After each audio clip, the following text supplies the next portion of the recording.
Everything Wednesday শুধুমাত্র মেডিটেল agent multi চ্যানেলে। আজকের নিবেদন বিভূতিভূষণ বন্দ্যোপাধ্যায়ের রচিত বিষাতীর।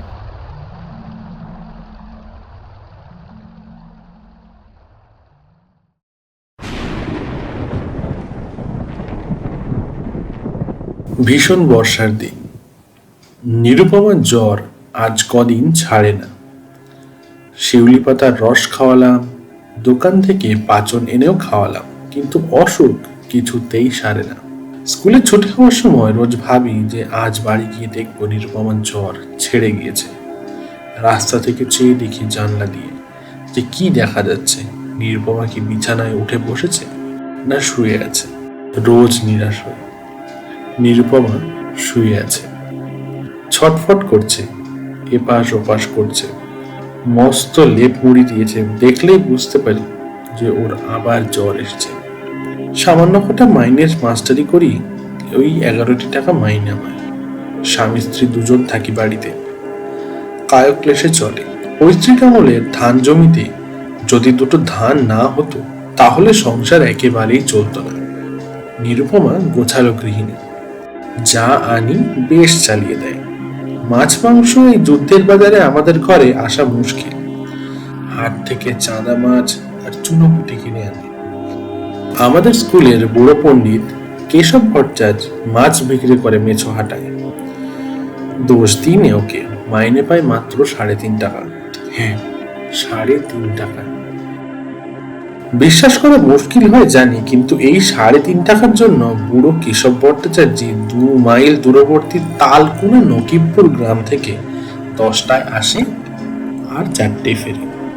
কেশব পণ্ডিত মেচোহাটায় গিয়ে বলে, ওগো ও অঙ্কুর, তোমার নাতির দিকে একটু লক্ষ্য রাখবা, বেশ নামটা পড়তো কিন্তু আজ দুদিন আবার একটু ঢিল দিয়েছে। বলি ও কি মাছ, ট্যাংরা? দাও দেখি দুটো বাবু, তোমার নাতির কল্যাণে একদিন মাছ খেয়ে নি। বাড়ি বুদ্ধিমান নাতি তোমার, হীরের টুকরো। দাও ওই চিংড়ি মাছটাও দাও ওর সঙ্গে, পয়সা দিয়ে তো আর কেনার ক্ষমতা নাই। আমি একদিন বলেছিলাম, পণ্ডিত মশাই, মাছ কি আমি দুটো চাইলে পাইনি? পাইতো, কিন্তু আমার যে পেয়ে হয় না। আপনি রোজ রোজ কেন চান? না চেয়ে ভায়া করি কি, বাড়িতে 3টে নাতি 2টো নাতনি। মেয়েটা অল্প বয়সে বিধবা হলো, কেউ নেই সংসারে। আমি সব নিয়ে আগলে আছি। ওই 3.5 টাকাই আমার কাছে 3.5 মোহর। আপনার জামাই কতদিন হলো মারা গিয়েছে? তা আজ হলো 3.5 বছর। সংসারে কে আছে? আমার মেয়ে নটু আর তার বাচ্চা বাচ্চা। ওদের কেউ দেখবার থাকলে আমি কি ওদের নিয়ে পড়ে থাকি? আমারও বাড়ির কেউ নেই। বলি আগলে না রাখলে বাচ্চা বাচ্চা নিয়ে মেয়েটা কি ভেসে যাবে, তাই পড়ে আছি।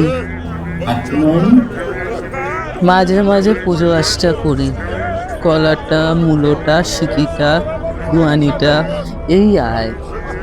তাতে আর কি হয়, একবেলা খাওয়া হয়, একবেলা হলেই না। মাছ ওরা খেতেই পায় না, কিনবার তো পয়সা জোটে না। কোনো রকম চালানো। আমি মাছের ভক্ত নই, ওই ছেলে মেয়েগুলোর জন্য। পাঠশালার মাস্টার পণ্ডিতদের অবস্থার দিকে কেউ তাকিয়ে দেখেন। ডিস্ট্রিক্ট বোর্ডের ত্রৈমাসিক সাহায্য আর 6 মাস হলো বন্ধ। ছাত্রতত্ত্ব বেতন সবাই মিলে ভাগ ভাগ করে নিয়ে কোনো রকমে চলছে। কেশব ভট্টাচার্যের মাছ বিক্রি করা নিতান্তই হীন কাজ, তবে বেগুনটা, থোড়টা, মোচাটা আমরাও নিয়ে থাকি। স্কুলে সবই চাষি গৃহস্থ ছেলে। আমি জানি জিয়াঙ্গা বল্লভপুরের অতিরাম কাপাইয়ে মোটা চাষ আছে, তরি তরকারি, প্রধানত বেগুনের। সেদিন তার মেয়ে লক্ষ্মী আমার হাতে 1 টাকা দিয়ে বললেন, ও মাস্টার মশাই, আমার কাগজ কিনে দেন না। কি কাগজ? লিখবার কাগজ। টাকা কে দিয়েছে? মোর কাছে ছিল, আরো আছে। বলিস কি, কটা? মেয়েটা একটা বাড়ির খালি টিন উপর করে ঢাললে টেবিলের ওপর। 18টা টাকার নোট, শিখি দুয়ানি, কাঁচা টাকা। 3টা ডেলি বললে, আপনি নেন মাস্টার মশাই, এগুলো সব নেন।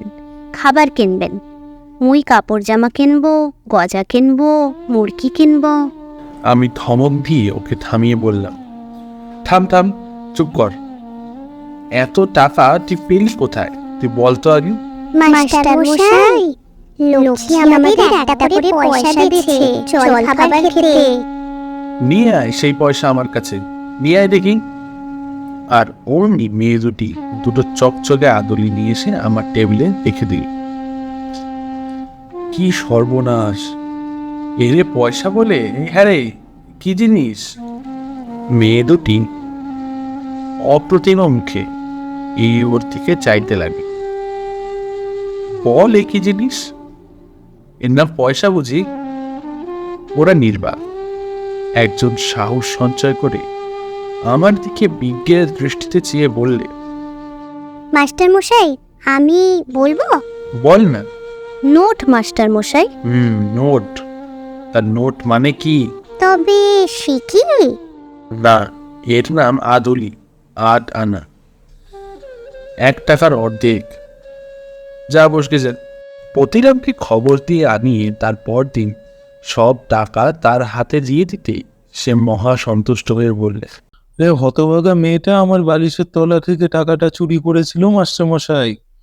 গরিবপুরের হাটের পটল বেচার টাকা, 19 টাকা 7 আনা। খুঁজে আর পাইনে। পরিবারের বলে আমি জানি নে, ভাইপো বলে আমি জানি নে, তবে 1 মুঠো টাকা নিল কে? এখন জানা গেল এই হতভাগা ছুরি টাকাগুলি সব নিয়ে চলে এসেছিল। হতভাগা ছুরির হার এক জায়গায় আর মাস এক জায়গায় করবো আজ বাড়ি গিয়ে। না না না বাপু, ও অবোধ মেয়ে, ওর কি সেই জ্ঞান আছে নাকি? না হলে আতলিকে কখনো বলে নোট, কখনো বলে শিখি। ওর ওই জ্ঞান নেই। তোমার আর মারধরের দরকার নেই, মুখে শাসন করে দিও, তাহলেই হবে। তা পটল কিরকম হলো এবার? তা মাস্টারমশাই মন্দ নয়। হাটরা হাট 2 মণ 2.5 মণ, 5 কুড়ো ভুঁই শুধুই পটল করা হয়েছিল এইবার। বেশ বেশ, তা একদিন দুটো পটল খাওয়াও তোমার ক্ষেতের। শুনেছি তোমার ক্ষেতের পটল নাকি বড় ভালো। হাটের সেরা পটল মাস্টারমশাই, ওই নদীডাঙ্গা থেকে বিলের পটলের মতো এনেলাম। যেমন পাতলা খোসা তেমনি মিষ্টি, আর লতও খুব তেজি। 1 লতে 5 মণ করে ঊর্ধ্ব সংখ্যে। ভাবুন জিনিসটা কি। বাহ, চমৎকার ফলন তো তাহলে। একটা লত 10 হাত 12 হাত লম্বা। বলি ভাববেন গল্প কথা বলছে, তা নয়। প্রতিরাম জানে পটলের চাষ কি করে করতে হয়। লত পুতলেই কি পটল ফলে? তা ওর কর্কিত চাই। কাল পাঠিয়ে দেবো 200 পটল, খেয়ে দেখবেন আপনি। না, নাম দিতে হবে কেন? আপনার ওই কথাই তুলবেন না। ফি হাতে যা পারি পটল আপনিই নেবেন, দাম দিতে হবে না। আমরা এরকম করেই সংসার চালাই, এই কথা অস্বীকার করতে চাইনি। কিন্তু এবার নিরুপমার অসুখ নিয়ে বড্ড ফেরে পড়ে গেলাম। ওর অসুখ ওই একই রকম চলছে, বাড়েও না কমেও না। রোজ রোজ স্কুল থেকে এসে মনটা কেমন জমে যায়। তারপর কি, আমাদের গ্রামে পরস্পরের সহানুভূতি নেই আরো। আমার বাড়ি এই যে অসুখ, এই যে নিরুপমা সারাদিন বিছানায় একা করে ছটফট করে, কেউ কি মেরেও দেখে না। আমি যে গরিব, যদি বক্সিদের মতো কিংবা ওই অন্তত নিতাই হালদারের মতো অবস্থা হতো, আমাকে সাহায্য করার লোকের বিন্দু মাত্র অভাব করতো না। কিন্তু আমার স্ত্রীর অসুখে কে আসবে? স্কুলে যে কখনটা থাকি, ওর জন্য মনটা যে এমন উতলা হয়। এমন একটা গতির অনুভব হয়, দুঃখ হয় কষ্ট পেয়ে। আমার নিরুটা খেতে বড় ভালোবাসে, কিন্তু খেতে চায় না। সে পড়তেও ভালোবাসে, কিন্তু একখানা পারিজাত শাড়ি, তাও 6 বছর পুরনো, সে ছাড়া আর কোনো ভালো কাপড়ই নেই। কোনো কাজে আমি কখনো মেটাতে পারিনি। সে আমায় কত বিউই থেকে বলছে, আমার একটা ব্লাউজ কিনে দেবে? আমার মোটে নেই। এই তো সেদিন, আজ মার্চ 2 কথা, একদিন সে বললে, হ্যাঁ গো, শোনো না, এখানে ভালো শাড়ি পরি, কি শাড়ি? রঙিন শাড়ি। ওদের বাড়ির ওই একটি বউ রানাঘাটে বাড়ি পরে এসেছিল, ওই রকম একটা। এই পরেই সে লজ্জা সংকোচের হাসি হাসে। সে জানে সেও যে হবে না। এই দুধের বাজারে ওই 20-30 টাকার দামের রঙিন শাড়ি কেনা যে হবে না, সে জানে। তবুও সে বলে, আমার সোজাসুজি বলতে পারে কষ্ট হয় যে দিতে পারবো না, সুতরাং আমিও বলি যে দেব, ঠিক দেব। সবুজ শাড়ি, শিউলি পাতার রং, বুঝলে? কার কাছে দেখলে?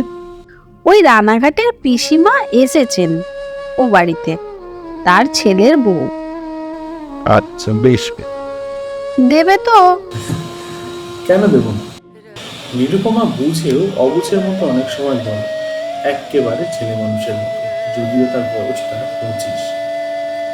তাতে আমার বড় মায়া হয়।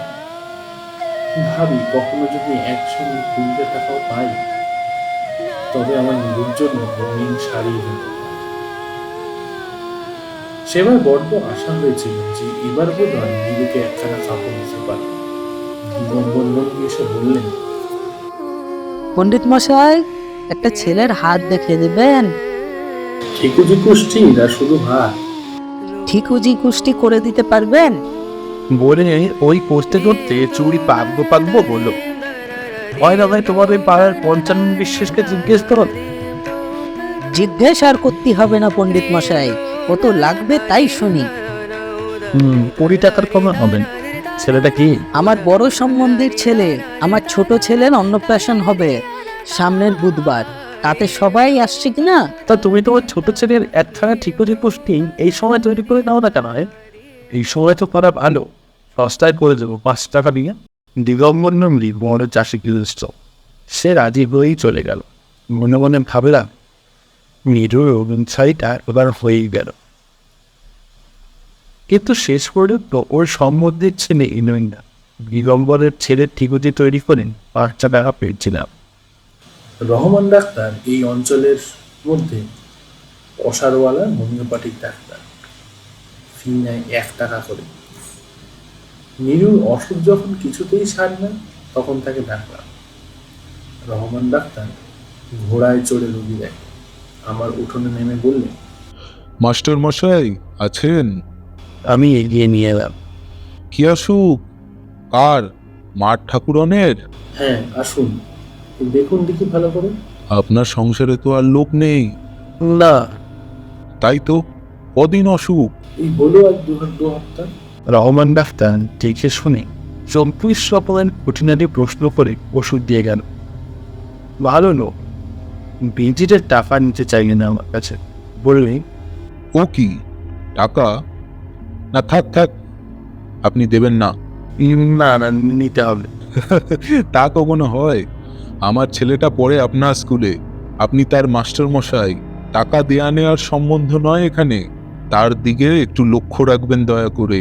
ওষুধটা আনিয়ে নিন আমার ডাক্তারখানা থেকে, বেদানার রসও খেতে দেবেন, গ্লুকোজ আনিয়ে নিন একটা। স্কুল থেকে টাকা হাওলাত নিলাম 5টা। ওষুধ জিনিসপত্র সব আনালাম বাজার থেকে।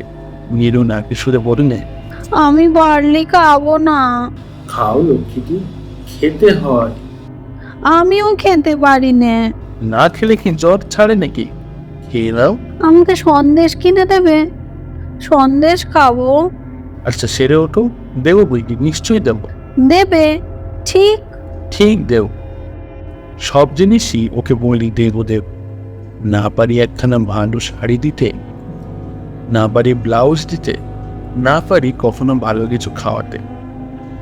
মনে পড়লো একবার পাশের বাড়ির সনাতন রায় খাসি কেটে ভাগ দিচ্ছিলেন, 2.5 টাকা সের। ওদের বাড়ির বড় খাসিটা 24 সের মাংস হয়েছিল।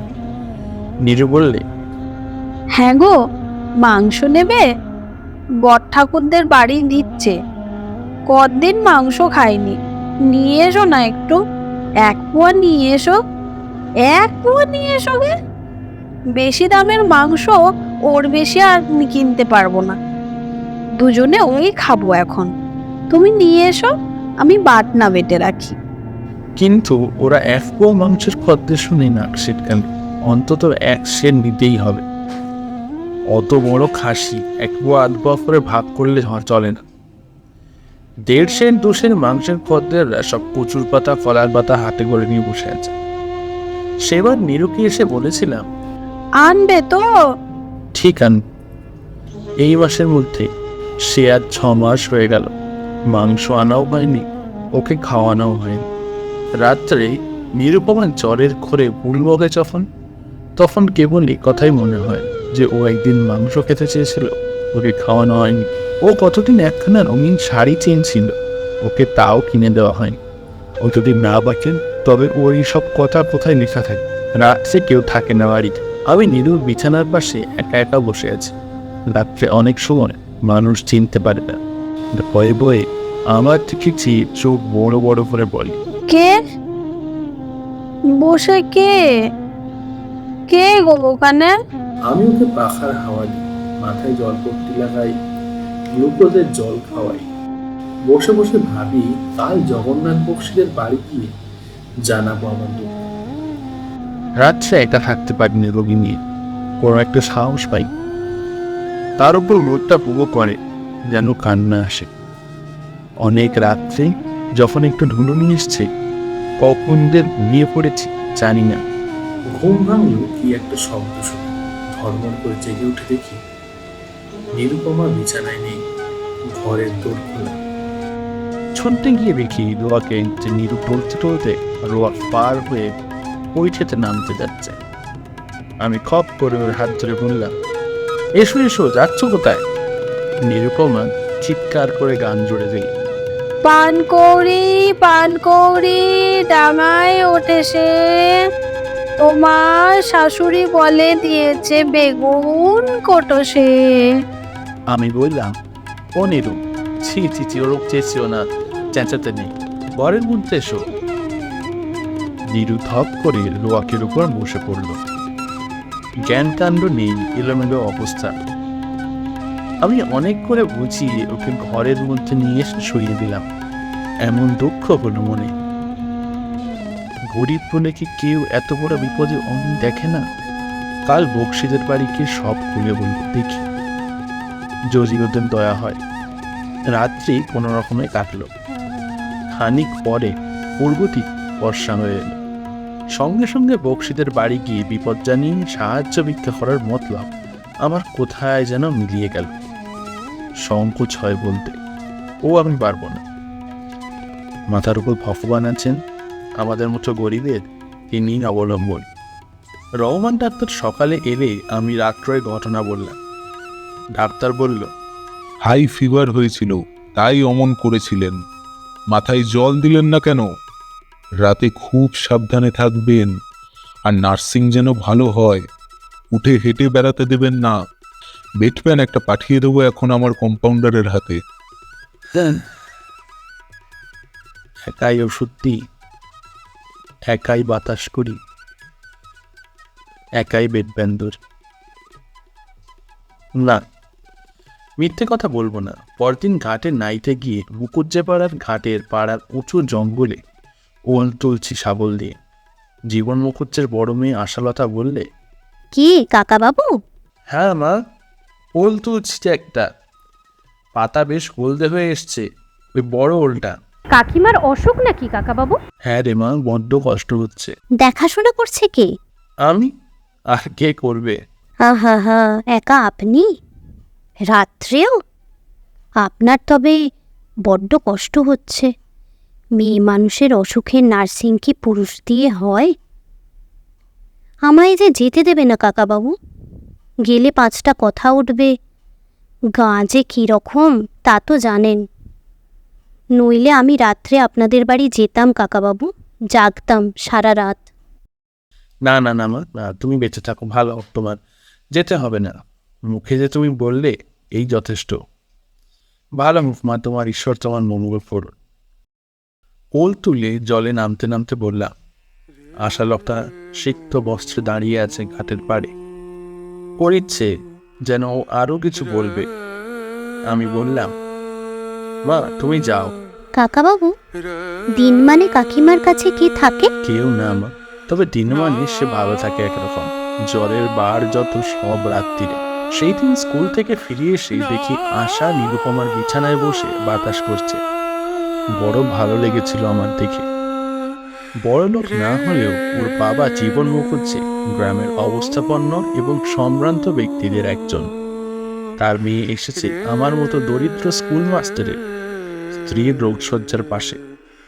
বেশ লাগলো। তারপর আশা আমায় চা করে দিলে, নিজেই রান্নাঘরে গিয়ে। খাবার কিছু নেই কাকাবাবু? খাবার? আমি তো কিছু খাইনি মা এই সময়। দাঁড়ান, আসছি। কথা বলেই ও চলে গেল এবং একটু পরে এক বাটি মুড়ি ও আধকাটা শশার ফালি আঁচলে ঢেকে নিয়ে এসে বাড়িতে ঢুকলো। খান কাকাবাবু। এ মা, তোমার অন্যায্য ব্যাপার। কিচ্ছু অন্যায্য না, জল খানা।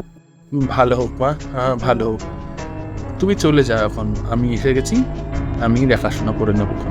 গা ভালো না, কে কি বলবে। সমস্ত মেয়ে, সুন্দরী এক মেয়ে আশা।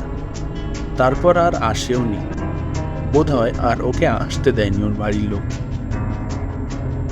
নিরুপমা সেরে উঠল দিন 10 পর।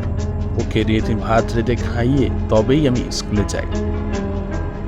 আর এত লোভ বেড়ে গিয়েছে ওর, সারাদিন কেবল এটা খাবো ওটা খাবো এরকম করে। অধিকাংশই কুপথ্য। কুপথ্যের মধ্যে দু একটা যার নাম করে তা কিনে দেওয়া বোধহয় আমার ক্ষমতার অতীত। আটা ময়দা কিছুই নেই। মাহফুমার সাপ্লাই অফিসারের কাছে একদিন গেলাম, নইলে ওকে কি কি খেতে দেবো রাত্রে। নিবারণ ময়রার দোকানে গেল কিছু খাবার কিনতে।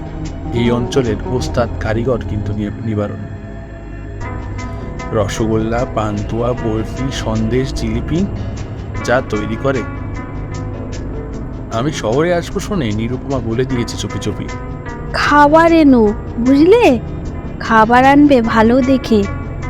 কি খাবার খেতে ইচ্ছে হয়? যা তুমি ভালো বোঝো। আমি সাজানো খাবারের দিকে চেয়ে চেয়ে দেখি। দেখলাম বড় কড়া থেকে নিবারণ ভালো সন্দেশ করছে। নিবারণের বিখ্যাত জোড়া সন্দেশ। বড্ড ইচ্ছে হলো নিরুপমার জন্য জোড়া সন্দেশ নিয়ে যেতে। ও কখনো খায়নি। কি খুশি যে হবে জোড়া সন্দেশ কিনে নিয়ে গেলে। পকেট খুঁজে দেখলাম হাতে মাত্র 4 আনা পয়সা অবশিষ্ট আছে, যা দিয়ে আমি খাবার কিনতে পারি।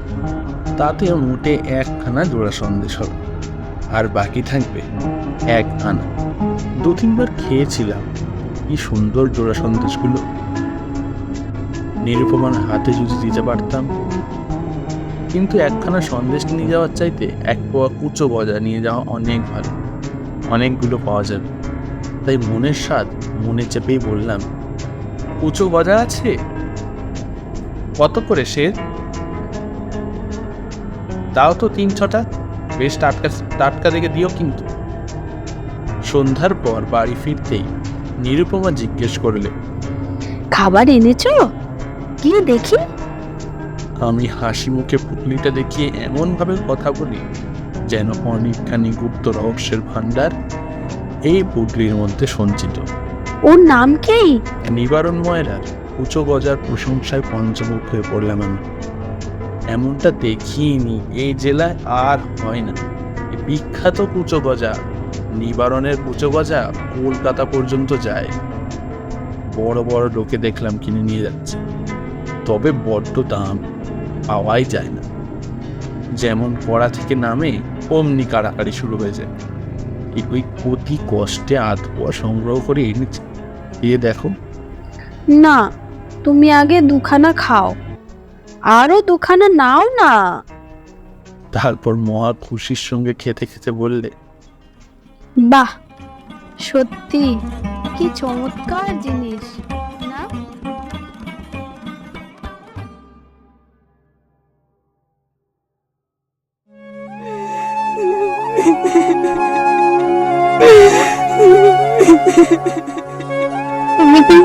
ওয়েডনেসডে শুধুমাত্র মেডিটেলিজেন্ট 9টি চ্যানেলে।